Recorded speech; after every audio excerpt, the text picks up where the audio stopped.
ಲಕ್ಕುಂಡಿಯಲ್ಲಿ 101 ಬಾವಿ 101 ದೇವಸ್ಥಾನಗಳಿವೆ ಅಂತೇಳಿ ಸಾಕಷ್ಟು ಇತಿಹಾಸದ ದಾಖಲೆಗಳಿವೆ. ಆದರೆ ಸಾಕಷ್ಟು ದೇವಾಲಯಗಳು ಮತ್ತು ಬಾವಿಗಳು ಉದಿಗು ಹೋಗಿರುವಂಥದ್ದು, ಕೆಲವೊಂದಿಷ್ಟು ಮನೆಗಳನ್ನಾಗಿ ಜನರು ಪರಿವರ್ತನೆ ಮಾಡ್ಕೊಂಡಿರುವಂಥದ್ದು. ಈಗ ಸದ್ಯ ನಾನು ಒಂದು ಈಶ್ವರ ದೇವಸ್ಥಾನವನ್ನ ಏನು ಚೌಕಿಮಟ್ಟಿ ಅನ್ನುವಂಥ ಕುಟುಂಬ ಅಲ್ಲಿ ಆ ದೇವಸ್ಥಾನದಲ್ಲಿ ವಾಸವಾಗಿದೆ. ಅದನ್ನೇ ಅರ್ಧ ಮನೆಯನ್ನಾಗಿ ನಿರ್ಮಾಣ ಮಾಡ್ಕೊಂಡಿದ್ದಾರೆ. ಅವರು ನಮ್ಮ ಜೊತೆಗಿದ್ದಾರೆ, ಅವ್ರನ್ನೇ ಮಾತಾಡ್ತಾ ಹೋಗ್ತೀನಿ. ಸರ್, ಈ ಒಂದು ದೇವಸ್ಥಾನ ಯಾವುದು, ಯಾವಾಗಿಂದ ನೀವು ಅಲ್ಲಿ ವಾಸವಾಗಿದ್ರಿ, ಯಾವ ರೀತಿಯಾಗಿ ಅದನ್ನ ಮನಿ ತರ ಪರಿವರ್ತನೆ ಮಾಡ್ಕೊಂಡಿದ್ರಿ? ಇದು ನಮಗೆ ದೇವಸ್ಥಾನ ಅಲ್ರಿ, ಅದು ಮನಿ ಒಳಗ ಗುರುಮಠ ರೀ. ಅದು ದೊಡ್ಡ ಅಜ್ಜಾರು ಬಂದು ಅಲ್ಲಿ ಕುದುರೆ ಮ್ಯಾಗ ಬಂದು ಅಲ್ಲಿ ಪೂಜಾ ಕುಂದಿರ್ತಿದ್ರಂತ, ದೊಡ್ಡ ಸಮಾಜಿಗಳು ಅವಾಗ.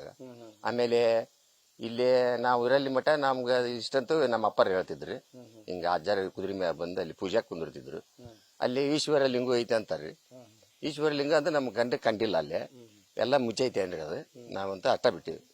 ಅಲ್ಲ, ಈಗ ಅದನ್ನ ನಿಮ್ ಮನಿ ಪಕ್ಕದೊಳಗ 2 ಗಾಡಿ ಹತ್ಕೊಂಡಿದ್ವು, ಅದನ್ನ ಈಗ ಅದ್ರ ಮುಂದೊಳದ ತಗಡ್ ಹಾಕೊಂಡಿದ್ರಿ ಹೆಂಗಿದ್ರಿ? ಮ್ಯಾಗ ತಗಡ್ ಅಷ್ಟ ಹಾಕೊಂಡಿದ್ರಿ, ಮತ್ತೆಲ್ಲಾ ಬಿತ್ರೆ ನಮ್ ಬಡತನ ಪರಿಸ್ಥಿತಿ ರೀ, ಅಷ್ಟ ಬಿಚ್ಚಿ ಹಾಕ್ಸಕ್ ಆಗ್ಲಿಲ್ಲ, ತಗಡ್ ತಂದು ಅದ್ರ ಮ್ಯಾಗ ಹಾಕೊಂಡಿದ್ವಿ.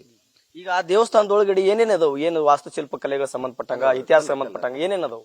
ಶಿಲ್ಪಕಲೆಗಳು ಕಲ್ಲು ಅದಾವ್ರಿ 2 ಮುಂದ. ಆಮೇಲೆ ಒಳಗ್ ದೊಡ್ಡ ಬಂಡಿ ಅದಾವು, ಬಾಗಲ ಕಲ್ಲಿಂದ.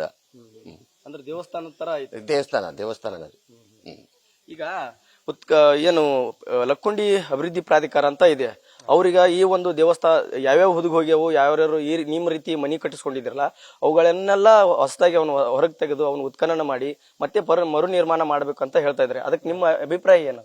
ನಮ್ ಅಭಿಪ್ರಾಯ ಏನಿಲ್ರಿ, ಅವ್ರು ಮಾಡ್ತೀನಿ ಅಂದ್ರೆ ನಾವು ಕೊಡ್ತೀವ್ರಿ, ಒಪ್ಪಿಗೆ ಕೊಡ್ತೀವಿ. ಅಲ್ಲ, ಈಗ ನೀವು ಅದ್ರೊಳಗೆ ವಾಸವಾಗಿದ್ರಿ, ಅದನ್ನ ಮನೆ ತರ ಮಾಡ್ಕೊಂಡ್ಬಿಟ್ಟಿದ್ರಿ.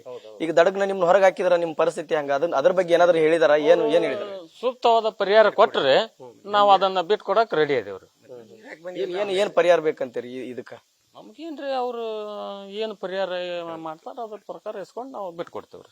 ಈಗ ಯಾಕಂದ್ರೆ ಅದು ಸರ್ಕಾರದ ವಸ್ತು ಅಂತ ಹೇಳ್ತಾ ಇದಾರೆ, ಸರ್ಕಾರಕ್ಕೆ ಸಂಬಂಧಪಟ್ಟದ್ದು, ಮತ್ತ ಅದು ವಾಸ್ತು ಶಿಲ್ಪಕ್ಕೆ ಸಂಬಂಧಪಟ್ಟದ್ದು. ಹೀಗಾಗಿ ಅವನು ಇತಿಹಾಸನ ಜನರಿಗೆ ತಿಳಿಸ್ಬೇಕು ಅನ್ನೋ ಉದ್ದೇಶ ಅವ್ರು ಹೊಂದಿರೋದು.